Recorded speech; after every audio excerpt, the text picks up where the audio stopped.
Good evening, class of 2010.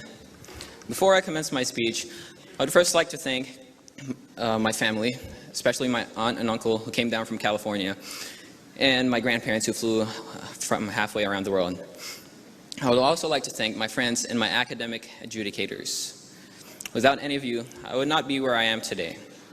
Thank you, because without your help, I would not have been given this chance to represent the class with a lengthy speech comprised of highly personal anecdotes, a chance I now plan to take full advantage of.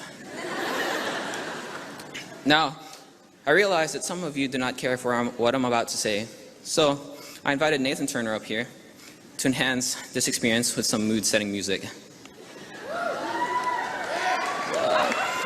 Some mood-setting music.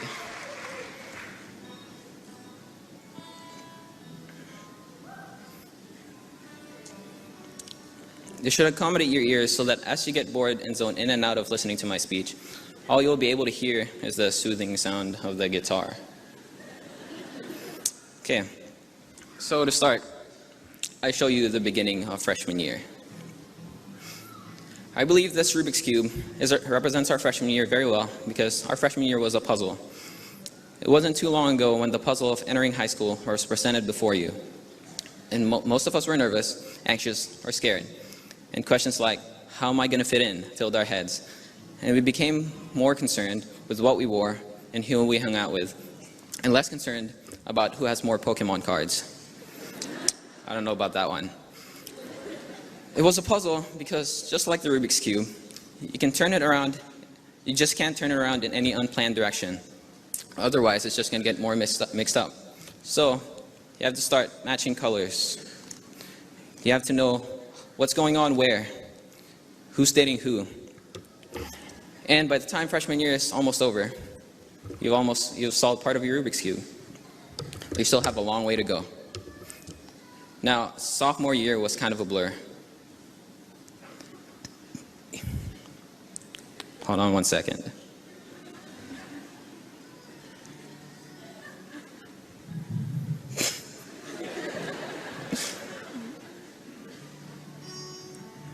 Okay, that works. Now, sophomore year was kind of a blur. You now know what's going on in high school, but you're still an underclassman, so there's nothing much going on. Time passed quickly, and everything was drowned out by the freshman's whine and the upperclassman's authority.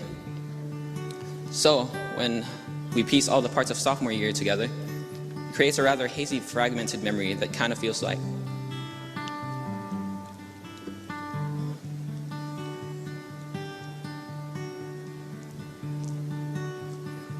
and then he just started crying all over the place, so I did what anyone else would do. Now, it's already late and my pants were still not dry, so I decided to get creative.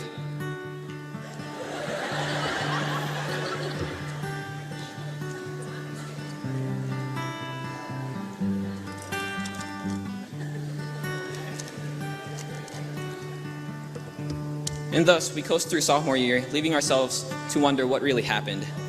Yet we managed to solve more of the Rubik's Cube. And then junior year. You're finally an upperclassman, and you are now entitled to a lot more power to influence the school. You are becoming more of a leader than a follower, but you soon realize that it just gets much harder from here. More AP classes are available. The IB program begins. Coaches rely on you more.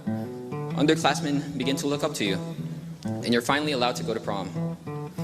It's all fun until you begin to realize what the responsibility that's been given to you. And you have to be careful what you do because any wrong move can send you back to square one. Every move you make has to be just right so that the last year in high school will be simple.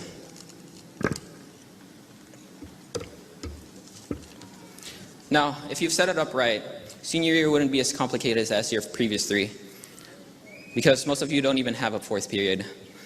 But there is one important thing that you need to get out of the way before you leave, and I think I can best describe this through the words of Lance Jabber. So imagine that you're a single guy, and you decide that it's time to start thinking about getting married, but you're still young. you don't want to rush into anything, so you spend years trying to find the perfect girl. Every chance you get, you travel all over the country just to try and meet new people. Some you like more than others, some are too nerdy, while others party too much. But finally, after all your searching, you think you find the perfect one. Oh, she's incredible. She's fun, smart, sexy, everything you wanted in a woman, and you decide to propose. But you only get one shot, and you can't screw it up, so you spend months agonizing on how you're gonna do it, what you're gonna say to her. You set a deadline for yourself so that you can't put it off forever, and as the deadline approaches, you begin to get nervous. Are you good enough? Oh, it feels as though everything you've been doing in your life has been leading up to this moment. Finally, the deadline is here. Oh, you're so nervous. She's way out of your league. Is the ring big enough? How many mistakes have you made so far? Is it too late to go back? And then it's over. You've submitted your proposal and there's nothing more you can do. She looks at you and she says, let me get back to you in like 4 months. That's pretty much what applying to college is like. And you know what? She'll probably say no. But guess what you didn't tell her? You proposed to a bunch of backup chicks just in case she rejected you. And they're all begging to come marry you instead. Well, now that college is just around the corner, all you have to do is just turn those few sides. 1 second. And you finally solve your Rubik's Cube.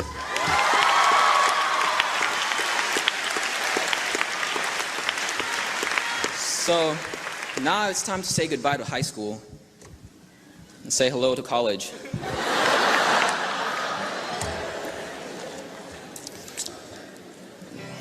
So now that we're done with high school, it's time to look ahead into the future. A few years from now, we're going to look back at these high school years and talk about our accomplishments and all the ridiculous things we've had to do. We'll all probably laugh about all the stuff we've done and said while we were still in high school. And then just remember, you gotta just remember. As we go on, we remember all the times we had together. And as our lives change from whatever, we will still be friends forever, yeah.